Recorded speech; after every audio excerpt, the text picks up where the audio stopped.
അസ്സലാമു അലൈക്കും വറഹ്മത്തുള്ളാ. പ്രിയമുള്ളവരെ, ഈ അടുത്ത് ഒരാൾ മരണപ്പെട്ടു പോയി. അള്ളാഹു അദ്ദേഹത്തിൻ്റെ ഖബർ ജീവിതം റാഹത്തിലാക്കട്ടെ, മഗ്ഫിറത്തും റഹമത്തും നൽകട്ടെ, കുടുംബങ്ങൾക്ക് അള്ളാഹു ക്ഷമ നൽകട്ടെ. ആമീൻ യാ റബ്ബൽ ആലമീൻ. പറഞ്ഞു വന്നത്, അദ്ദേഹത്തിൻ്റെ അനുജന്മാരുണ്ട്, അവരോട് അവർ പരസ്പരം തെറ്റിലായിരുന്നു. എന്തോ ഒരു ചെറിയൊരു വിഷയത്തിൽ പരസ്പരം അങ്ങോട്ടും ഇങ്ങോട്ടും തെറ്റിപ്പിരിഞ്ഞു. അവർ മരിക്കുന്ന സമയത്ത് അനുജനുണ്ട്, പക്ഷെ ഒന്ന് വരാൻ കഴിഞ്ഞില്ല. എൻ്റെ വളപ്പിലേക്ക് നീ കാല് കുത്തരുത് എന്നാണ് ജ്യേഷ്ഠൻ്റെ ആഹ്വാനം ഉണ്ടായിരുന്നത്, വാക്കുണ്ടായിരുന്നത്. അതുകൊണ്ട് ഞാൻ മരിക്കുകയാണെങ്കിൽ പോലും എന്നെ നീ കാണാൻ വരരുത്, എൻ്റെ മയ്യത്ത് നീ കാണാൻ വരരുത് എന്നൊക്കെ പറയുമ്പോൾ എത്ര വേദനാജനകമാണ്.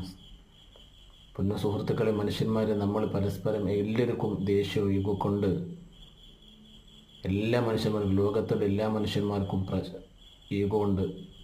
പ്രയാസങ്ങളും ദുഃഖങ്ങളും ദുരിതങ്ങളും എല്ലാം ഉണ്ട്. അതിലൊക്കെ ക്ഷമിക്കുക, ദേഷ്യം അടക്കി നിർത്തുക. നമ്മളെ കൂടപ്പിറപ്പാണ്. നമ്മളെ കൂടപ്പിറപ്പുകളോട് കരുണ കാണിക്കാതെ അള്ളാഹുവിൻ്റെ ദുനിയാവിൻ്റെ തൊലിക്ക് പുറത്ത് നമ്മൾ ജീവിക്കുന്നതിൽ ഒരർത്ഥമില്ല.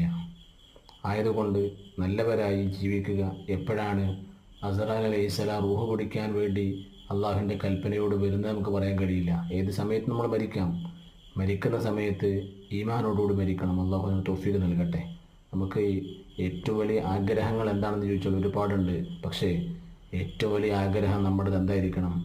ഈമാനോടുകൂടി മരിച്ചു പോകുക എന്നായിരിക്കണം. അള്ളാഹു സുബ്ഹാനഹു വ തആല നമുക്ക് തൗഫീഖ് നൽകാൻ അനുഗ്രഹിക്കട്ടെ. ആമീൻ യാ റബ്ബൽ ആലമീൻ.